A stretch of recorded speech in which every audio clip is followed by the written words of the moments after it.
사람을 처음 만날 때면 제일 궁금해하는 것이 저 사람은 누굴까라고 하는 것입니다. 그래서 이름을 궁금해하고 그 다음에 어디에 사는가 뭐 이런 것들, 또 어디 출신인가 이런 것들을 통해서 그 사람이 누군가를 알아가는 그런 과정을 다 겪어가고 있을 것입니다. 또 앞으로 누군가를 만난다면 또 이런 과정을 또 겪게 되는 것이죠. 서구에서도 보면 사람이 태어나면 이름을 짓는데 그 이름을 말이죠, 직업을 통해서 그 직업이 그 사람의 이름이 되는 경우가 많아요. 뭐 테일러라든지 대장장이, 또 부처, 푸주간에서 일하는 사람, 또는 뭐 카펜터, 그럼 목수. 그래서 이런 이름들이 전부 다 직업을 그 사람의 이름으로 그렇게 부르면서 그 사람의 정체성을 이해하는 것이죠. 우리 엔카운터 때도 많이 배웠습니다만은 서구의 우리나라의 귀신들은 이름이 말이죠, 무슨 뭐 동자 귀신, 또 뭐 할아버지, 할머니 귀신, 뭐 장군, 관우, 뭐 이런 귀신들을 섬기는 사람이 있다고 뭐 그러잖아요, 그죠? 그 사람들은 얘기가 여러분 그렇다는 얘기가 아니라, 근데 우리 이 서구에서의 영적인 어떤 것을 이해해 보면 그런 서구에서는 귀신을 그렇게 하지 않고 기능적으로 그 귀신을 이해하죠. 그래서 무슨 음란의 영, 도박의 영, 또 살인의 영, 그죠?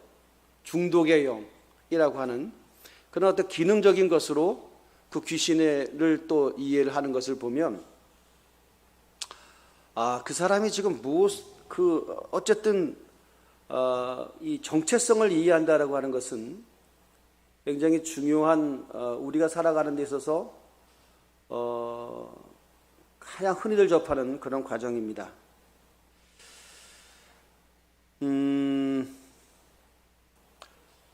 바울 얘기를 늘 여러분에게 말씀드려서 이제 귀가 따갑도록 들을 텐데요.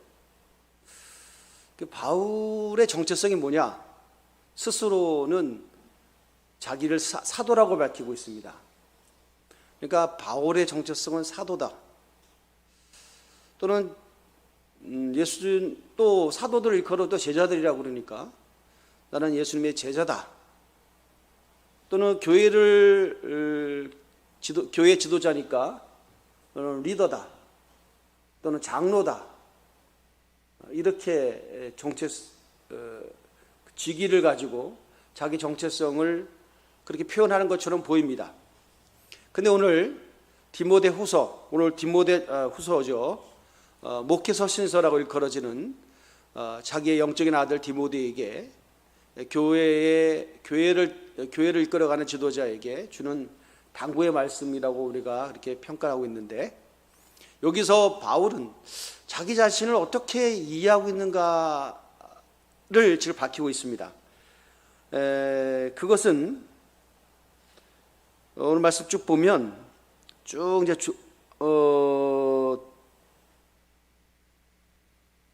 자기 자신을 복음을 전하는 자로, 다시 말하면 이렇게 얘기했습니다. 2절에 너는 말씀을 전파하라. 때를 얻든지 못 얻든지 항상 힘쓰라.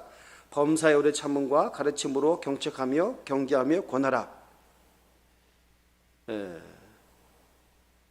다음에 쭉 가서 5절에 보면 그러나 너는 모든 일에 신중하여 고난을 받으며 전도자 일을 하여 내 직무를 다하라 라고 디모데에게 힘줘 얘기하는 걸 보면, 전도자로서의 일을 다하며 내 직무를 다하라. 그 얘기는 뭐냐면 전도자의 삶을 살아라는 얘기고, 자기 자신을 이해할 때도 전도자로서의 자기 정체성을 밝히고 있습니다. 전도자. 제가 어제 보니까 우리 이제 카톡방에 우리 노회의 목사회 카톡방에 이런 게 하나 올라왔어요. 제가 알고 있는 몇 해 후배 목사님인데 나름대로 뭐 노예 조직에서 열심히 일하고 뭐 그랬던 분으로 알고 있는데 개척을 했어요. 오랫동안. 그래서 그래서 그런 어떤 의미를 그런 것을 이해를 했는데 교회를 매각하겠다고 공고가 나왔더라고요. 자신이 목회하는 교회를 매각하겠다. 뭐 여러 가지 이유가 있겠습니다만 나름대로 좀 충격이었습니다. 뭐 이런 얘기는 저희에게 설득이 안 되겠죠. 우리 평신도들한테 어느 교회가 매각 공고가 나왔다는 게 뭐 그렇게 중요한 일이겠습니까? 여러분 끝나고 나서 할 일이 많은데 빨리 집에 들어가서 지금 복잡한 일 다 처리해야 되는데 바쁜 일, 한 교회가 매각당하든 말든 나랑 무슨 상관이야 라고 하겠지만 저에게는 굉장한 충격입니다. 왜냐하면 이런 일이 앞으로 비일비재하게 벌어질 일이기 때문이기도 하죠. 그만큼 그렇다고 한다면 어느 현장 가운데 교회가 어떻게 돌파해야 되겠나라고 하는 대안이 모든 사람들도 알고 있는 것입니다. 그것은 바로 뭐냐면 복음이죠. 그런데 소위 교회 지도자가 또는 교회 중심에 선 사람들이 복음에 대한 의미 또는 감동이 열정이 없다면 교회는 예전에 그 아름다움이라고 하는 것은 또 그런 어떤 황홀한 성장이라고 하는 것은 다 지나가는 것이겠구나. 다시는 우리 눈에 이제 목격되지 않겠구나 라고 하는 것입니다. 그래서 굉장히 충격입니다. 지도자가 복음을 전해야죠. 그러면 됩니다. 이건 결론이죠. 교회 주변 환경이 공고 나온 얘기를 들어보면 신도시가 옆에 있고 3천 세대가 있고 교회 반경 1km 내에는 교회가 없다. 이게 조건 1번이에요. 그러면 어떤 생각이 드냐면 그렇게 좋은 조건인데도 왜 그 교회를 매각하냐 말이죠.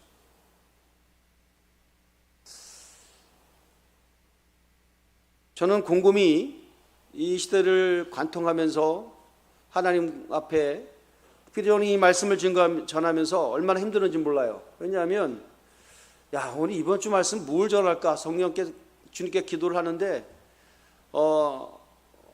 여느 때 저런 게 금방만 떠오르는 것이 아니라 숙고의 과정을 거쳐야만 됐고 하나님 앞에 진땀이 나는 어떤 진통의 과정을 이번 주는 겪었습니다.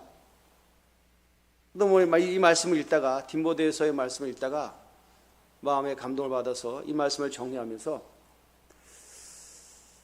이게 저에게 주는 늘 숙제입니다. 박주원 목사는 전도하고 있나? 복음을 전하고 있나? 라고 하는 자기 물음이죠. 성도들한테 예수를 전하세요. 전도자로서의 삶을 사세요. 라고 하는 권면하고 도전한다고 하는 것이 얼마나 설득이 안 되겠는가? 내가 전도를 하지 않는다면. 라고 하는 생각 때문에 굉장히 고통스럽고 아픔의 과정을 제가 지금 지나고 있습니다. 중요한 것은 오늘 말씀의 이 정체성은 뭐냐? 리더의 정체성은 뭐냐면 전도자라고 못 받고 있다라고 하는 거예요. 디모데에게 전도자의 삶을 살아라. 왜 그랬습니까? 바울 자신도 전도자의 삶을 살고 있기 때문이었습니다. 자, 그러면 그 전도자의 삶을 어떻게 살아야 됩니까? 오늘 다시 한번 보면 2절의 말씀이죠. 말씀을 전파하라. 때를 얻든지 얻지 못하든지 항상 힘쓰라. 라고 하는 말씀입니다. 때를 얻든지 못 얻든지 항상 힘쓰는 것이 말씀 전파다. 우리는 항상 변명할 얘기가 있어요. 왜냐하면 우리는 훈련을 안 받았잖아요. 우리는 지도자가 아니잖아요. 성도님 입장에서 보면 나는 예수 믿은 지 얼마 안 됐잖아요. 그럼 난 상처가 또 많잖아요. 나는 그냥 목사님 교회에 그냥 나오는 것만도 감사한 나에게 뭘 자꾸 복음을 전하라고 요구하지 마세요. 나를 좀 내버려 두세요. 라고 속에서 그렇게 그런 소리가 들리는 분도 있을런지도 몰라요. 전도가 특정인들이 고도에 훈련된 자들이 만에 어떤 기능적인 것인가 라고 했을 때 저는 주님 앞에서 곰곰이 생각해 봤습니다. 우리가 늘 아는 얘기예요. 우리가 어떤 그 전도에 집중하기 위해서 또 어떤 대가를 지불해서 어떤 수련하고 실력을 쌓은 것 하나님의 말씀 많이 암송하고 뭐 우리가 말하면 전도 훈련을 받는다든지 사역리 훈련을 받든지 그런 훈련을 받은 자들만 할 수 있는 것인가? 뭐 그럴 수도 있겠지만 성경은 그렇지 않습니다. 뭐예요? 우리 주변에 항상 예비된 영혼이 있다는 것입니다. 뭐 내가 특별히 준비 안 돼도 훈련 안 받아도 우리 주변에는 예수를 믿어야 될 사람이 있다는 것입니다. 그런데 그 사람들이 내가 특별히 어떤 진통하지 않아도 우리 말은 주의 은혜로 쉽게 복음이 나를 통해서 전달될 수 있는 사람이 있다는 것입니다. 과연 그럴까요? 그래서 이번 주 저와 여러분의 주제입니다. 딴 건 몰라도 이번 주만큼 주님 오늘 말씀 들었으니까 한 주만이라도 예비된 영혼을 만나는 기회를 주시옵소서 라는 기도를 한번 해보시고 한 주간 동안에 우리 그야말로 거룩한 명분 있죠. 예배가 끝나면 우리가 어떻게 되는 거예요? 다시 세상으로 파송된다라고 하는 것입니다. 그런 의식을 가지고 한번 살아보면 어떨까 하는 생각을 해보았습니다. 여러분에게 동의를 구하지 않고 제가 파송하면 되겠습니다만은 좀 그러면 좀 너무 불편하잖아요. 그죠? 할렐루야. 네. 또 한 가지는 이 영혼구원이라고 하는 정말 이 뭐랄까요? 교회에서만 쓰는 이 문장이 있어요. 우리가 적어도 1년 동안에 기도를 하시면서 여러분들이 주여 내가 좀 영혼 구원을 할 수 있도록 기회를 주십시오 라는 기도를 해보셨는가라고 하는 질문을 드리겠습니다. 부끄럽게도 사실 그 기도가 너무나 서열이 뒤쳐져 있어요. 혹 한다 할지라도 안 하신 분도 계시겠지만 영혼 구원이라고 하는 기도를 해본 적이 없어요. 그죠? 내 영혼도 지금 고갈돼 가지고 지금 에너지가 지금 다 소위 말하는 앵꼬가 나기 직전인데 무슨 다른 사람들 영혼의 그런 아픔이나 굶주림이나 진리를 찾는 데 도와줄 수 있는 그런 여력이 우리 가운데 없잖아요. 그런데 성경은 분명히 얘기합니다. 우리에게 다 보다 높은 의미와 목적을 갖고 살아가면 나머지 것들은 지엽적인 것이 된다. 큰 뜻을 갖고 살면 작은 것들의 부딪힘이라고 하는 것을 그냥 지나가는 것들이다. 그래서 우리가 상처를 덜 받는다. 우리가 인생을 살면서 참 안타까운 건 뭐냐면 큰 일을 두고 상처받는 건 괜찮아요. 그런데 우리가 너무나 소소한 작은 일에 상처를 너무 많이 받는다는 거예요. 지나놓고 보면 생각도 안 나는 것들이야. 그런데 그때는 막 중내산해하고 펄펄 뛰어. 그죠? 그것이 인격으로 성숙하지 못해서 내지는 부유한 삶을, 풍족한 삶을 살지 못해서 라고 하는 변명이라기보다는 보다 높은 큰 주제를 갖고 살지 못하기 때문에 우리는 늘 순간순간의 이익을 따져서 그것 때문에 우리가 늘 계산 속에 갇혀 살고, 그것 때문에 우리가 감정에 이입되면서 속상하기도 하고, 조금 더 뭐가 좀 이익이 되면 좀 헤헤거리기도 하면서 인생의 대부분을 그렇게 지나간다는 거예요. 너무 어려운 주제지만, 자, 이건 너무 어려운 주제를 여러분에게 좀 펌핑하면 너무 힘들 거예요. 저도 그렇고 여러분도 그렇고, 우리의 주제가 복음이라면, 삶의 주제가, 우리의 목표가 전도라면 죄송합니다만은 우리가 이렇게 속상하고 답답했던 모든 것들이 얼마나 구차했던 것인가, 더 이상 나에게 의미를 두지 않는다고 하는 것을 알게 될 것입니다. 그런 거죠. 전도를 왜 해야 되는가는 늘 물음이 있습니다.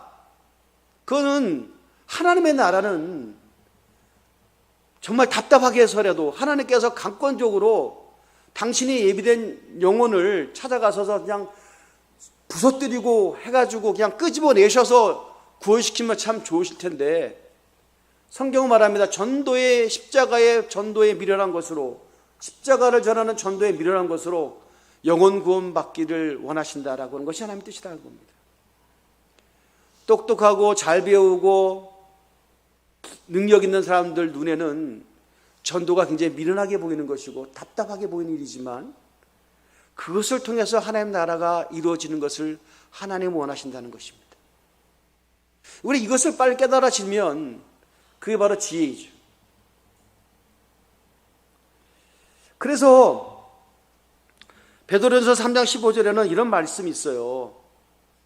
너희는 마음에 그리스도를 주로 삼아 거룩하게 하고 너희 속에 소망에 관한 이유를 묻는 자에게 대답할 것을 항상 준비하되 온유와 두려움으로 하고 라고 하는 말씀이 있어요. 베드로전서 3장 15절입니다. 너희 속에 소망에 관한 이유를 묻는 자에게 대답할 것을 항상 준비하고 있어라 라고 하는 것이 우리의 성도들의 가장 중요한 영적인 매뉴얼이라고 하는 거예요. 항상 준비하고 있어라. 뭘? 대답할 이유를, 소망에 관한 이유를 묻는 자에게 대답할 이유를 항상 준비하고 있어라. 안 묻는데요? 뭘 대답을 해? 아니, 자, 여기서부터 이제 저와 여러분의 인식의 틀이 깨져야 된다고 하는 것입니다. 여러분, 오늘 보세요. 오늘 본문의 시작을 이렇게 시작하고 있습니다. 다시 한번 본문으로 돌아갈게요. 1절로 돌아갑니다. 1절에 4장 1절이죠. 디모데후서 4장 1절에 하나님 앞과 살아있는 자와 죽은 자를 심판하실 그리스도 예수 앞에서. 자, 오늘의 이 말씀을 받는 대상자들에게 경각심을 주는 가장 중요한 핵심은 살아있는 자와 죽은 자입니다. 이게 지금 저와 여러분이 진통해야 될 얘기예요. 살아있는 자와 죽은 자예요. 이걸 심판하신다는 거죠. 여러분이 지금 보통 요즘 그런 말 하잖아요. 자식들에게 이렇게 유언 아닌 유언 하죠. 야, 나에게 지금 더 이상 내가 힘들어지면 나 연명치료 안 받겠다고. 그렇게 하신 분 있죠? 인공호흡기 끼고 막 그런 거 하지 마라. 때가 되면 가는 거 뭐 그렇게 구차하게 살려놓냐? 심장만 뛴다고 그게 살아있는 거냐? 그냥 나를 조용히 인격적으로 보내다오 라고 하신 분이 있죠? 나는 무조건 살려놔. 여하튼간에 네가 그런 분도 있어요. 나는 어느 게 옳다 그러다라고 설명을 드릴 수 없어도 제가 목회자 양심상 그냥 연명치료 안 받는 게 옳을 것 같아요. 그죠? 네. 그 연명치료를 왜 안 하는 거예요? 그렇게 살아서 뭐 하냐는 거죠. 그죠? 그냥 코에다가 그냥 영양제를 넣어가지고 계속 영양분 보충해서 살려놓으면 뭐 하냐는 거예요. 생각도 판단도 인간으로서의 존엄도 다 존재하지 않는 그냥 생명만 기계로 의해서 유지한다고 하는 것이 무슨 의미가 있냐는 거죠. 지각이 있는 사람들은 다 알잖아요. 그렇게 해서는 안 되겠다라고. 그죠? 우리는 육신적인 것에 대해서, 연명에 대해서 거부합니다. 그런데 자 보세요. 오늘 살아있는 자와 죽은 자를 심판하시고, 사랑하는 성도님이 지금 살아계십니까? 라고 하는 질문입니다. 나 자신에 대한 질문이고 교회에 대한 질문이에요. 대강교회는 살아있냐? 살아있는데 혹시 연명하고 있는 거 아니냐?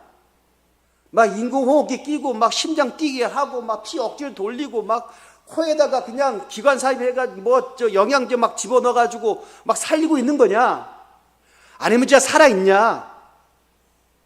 라고 하는 그런 질문을 제가 지금 받고 있는 거예요. 성령 안에서. 여러분은 지금 살아 계십니까? 영적으로 말입니다. 마지못해서 그냥 안 죽고 그냥 어차피 그냥 그래도 살아 있어야지. 아니 누군가의 도움에 의해서 막 헐떡거리는 거. 내 스스로 호흡이 못해. 내 스스로 판단을 못해. 그러니까 누군가에게 판단을 맡겨버리고 결정권을 맡겨버리고 생명의 여타권을 맡겨버리고 그냥 있는 거. 여러분 이건 비극이잖아요. 소망에 관한 이유를 묻는 자에게 대답할 것을 준비하라라고 하는 것이 뭘까라고 생각을 해봤어요. 여러분 뭘 준비할게요? 나는 지금 나는 불신자를 만나면 혹시라도 너 예수 믿으면 참 좋아? 예수를 믿으면 어떤 복이 있는데? 라고 물어보면 나는 이런 대답할 거야 라고 막 기록해 놓고 준비해 놓을 수도 있어요. 근데 그건 쉽지 않아요. 그런 사람 없을 거예요. 아니 있겠지. 뭐 없다 그러면 없다 그러면 내가 너무 스스로 충격이니까 나 있다고 봐요. 그러나 쉽지는 않을 거예요. 근데 중요한 거는 영적인 얘기를 하고 있는 겁니다. 우리가 만약에 살아있다면 막 죽어가는 자들은 우리가 도움을 요청한다는 겁니다. 위기에 처한 자들이 나한테 막 구원의 손길을 내민다는 겁니다. 나 좀 살려달라고. 불납니다. 그러면 제일 먼저 하는 얘기가 뭐예요? 불이야! 그죠? 그 다음에 위기에 처한 사람은 뭐예요? 사람 죽여! 그래요? 어떻게 해요? 사람 살려 하잖아요. 어떤 집안은 막 사람 살려라고 하는 얘기를 자주 하는 집안이 있어요. 부부싸움 할 때. 심각하죠.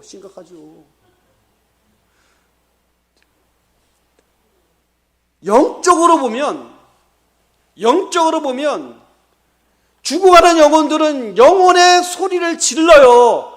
살려달라고. 그래서 우리는 내가 만약에 살아있다면 나는 너무나 자연스럽게 그 사람의 도움이 되는 거예요. 이 원리입니다.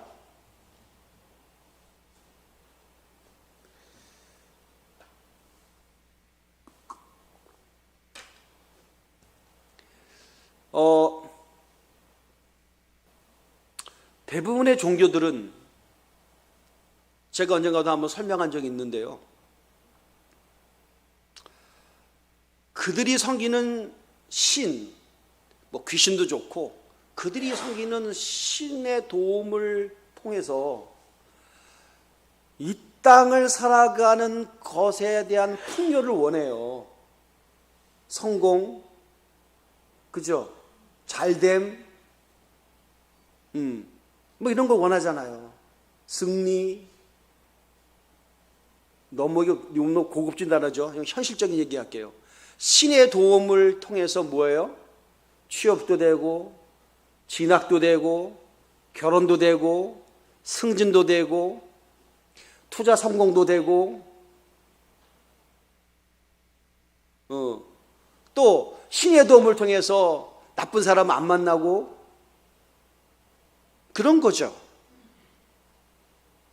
좀 더 한 걸음 나가면 어떤 종교든 간에 신은 안 보이잖아요.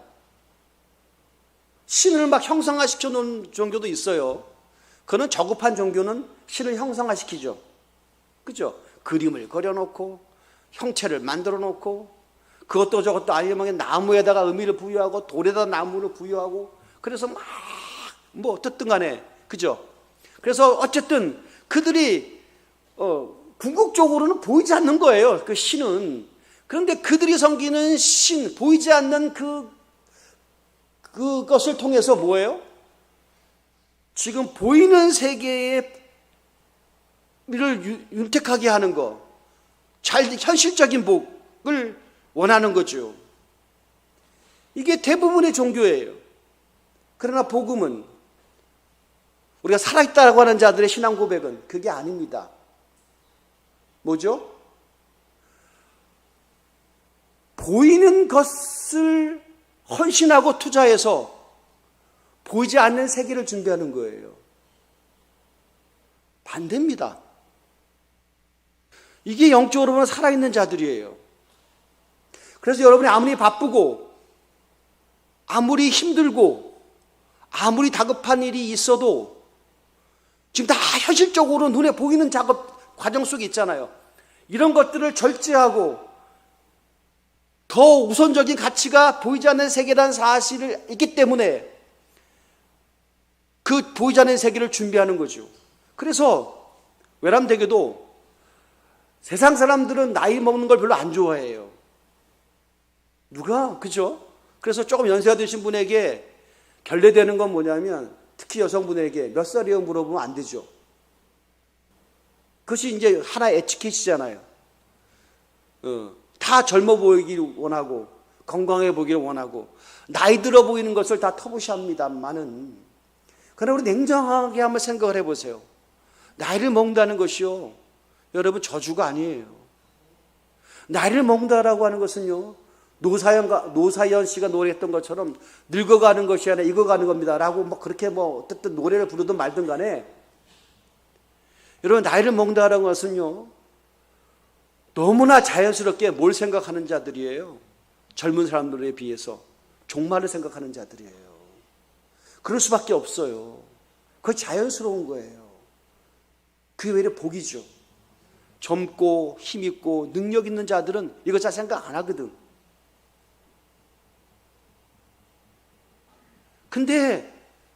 근데도 불구하고 우리 대강교회는 그럴 리가 만무하겠습니다만은 답답한 것은 뭐냐면 지가 죽을 날이 얼마 안 남았는데도 불구하고 계속 여기서 영생을 하는 것처럼 착각을 해. 현실적인 삶. 그래서 죽음을 준비하지 않아. 내세를 준비하지 않아. 그 얘기하면 피곤해하고 힘들어해. 그런 분이 있어요. 아주 많아요. 전부예요. 교회 밖에는. 그 사람들로 가득 차 있어요. 죽은 자들이죠. 성경은 얘기합니다. 산 자와 죽은 자. 우리가 살아있다면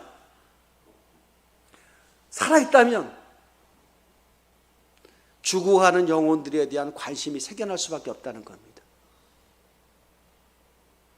그런데 죽은 자에 대한 관심이 전혀 없어. 왜? 내가 지금 살아있음을 모르니까. 살아있음을 모른다는 얘기는 뭐냐면 이거 굉장히 어려운 얘기예요. 여러분 피해가고 싶은 얘기예요. 우리가 크리스찬이잖아요. 우리가 그리스도를 알고 믿는 자들이잖아요. 우리가 성도잖아요. 우리가 예배자잖아요. 한 걸음 더 나아가 아까도 말씀드렸던 것처럼 우리가 주님의 제자라고도 하지 합니다. 그런데 하나님과 지금 연결되어 있다 또는 하나님과 지금 교통하고 있다라고 하는 의식을 갖고 한 주간 동안 사셨습니까? 전혀. 너무나 죽은 자들과의 일상이 똑같은 거야. 차이가 아무것도 없어. 그러면 우리가 지금 살아있음이 자각이 돼요? 안 되지. 여러분, 제가 오늘도 고민했어요. 오늘 사랑하는 성도님들이 말씀 들으러 올 텐데 이 말씀이 영혼을 움직이고 영혼에게 도전되어지는 영적 말씀이어야 되는데 여기 오신 분들이 정말 하나님의 말씀을 들려오는 것인지,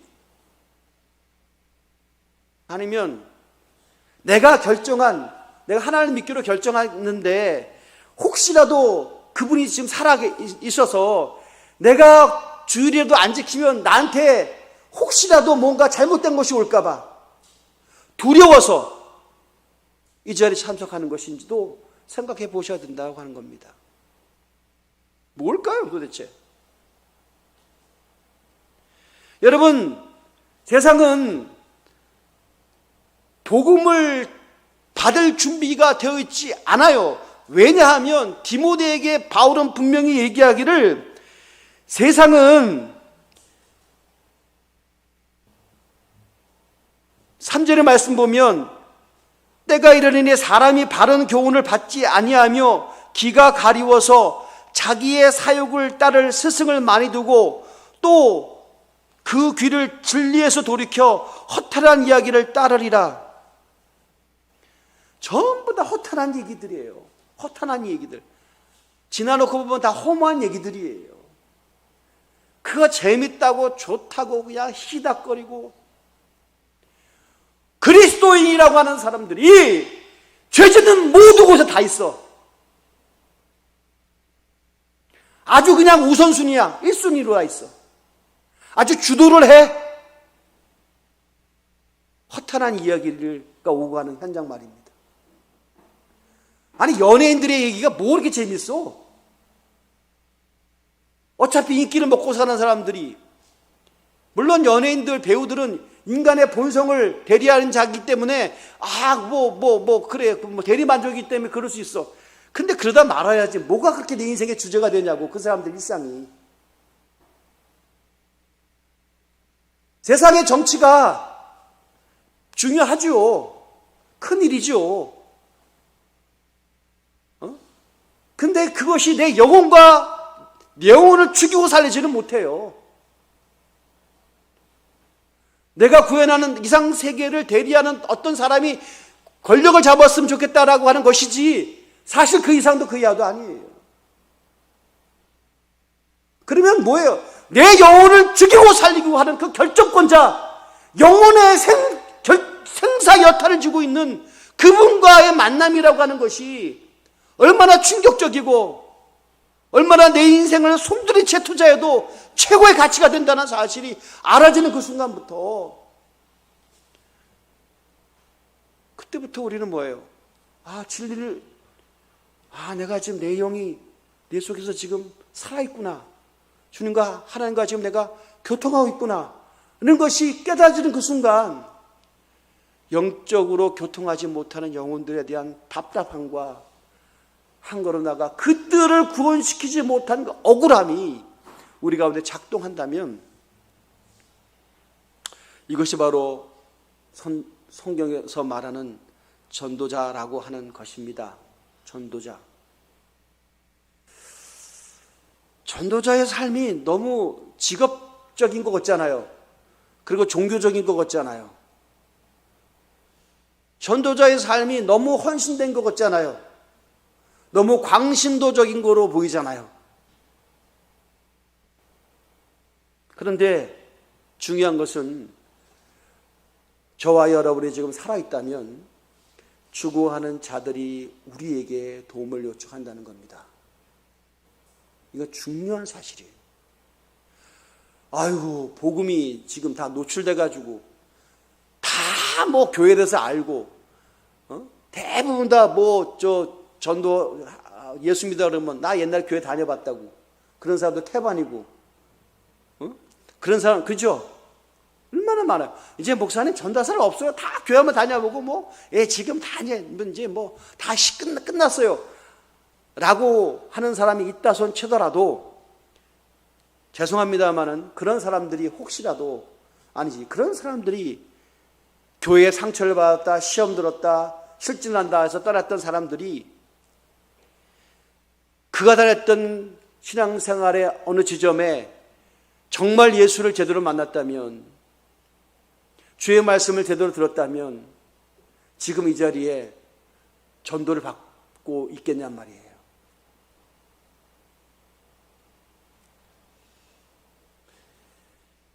오늘 본문의 핵심은 우리가 지금 살아있느냐고 묻고 있는 겁니다.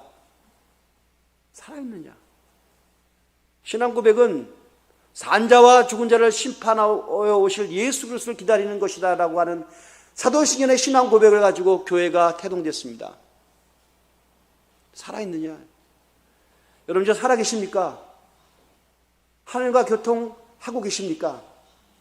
하나님과 교통이 막히면 숨을 쉴 수 없을 만큼 지식할 때의 고통. 여러분, 제일 힘들 때가 뭐예요? 숨 못 쉴 때가 제일 고통스럽잖아요. 그래서 제일 잔인하게 죽이는 게 목 졸라 죽이는 거예요. 하나님과 교통하지 못하면 질식하는 거라고, 영적으로. 그런데도 불구하고 지가 죽어가는지 몰라. 그러면 그 사람은 죽은 사람이죠. 산 사람은 아니죠. 죽어 있는 거예요. 시체팔이 하고 있는 거라고요.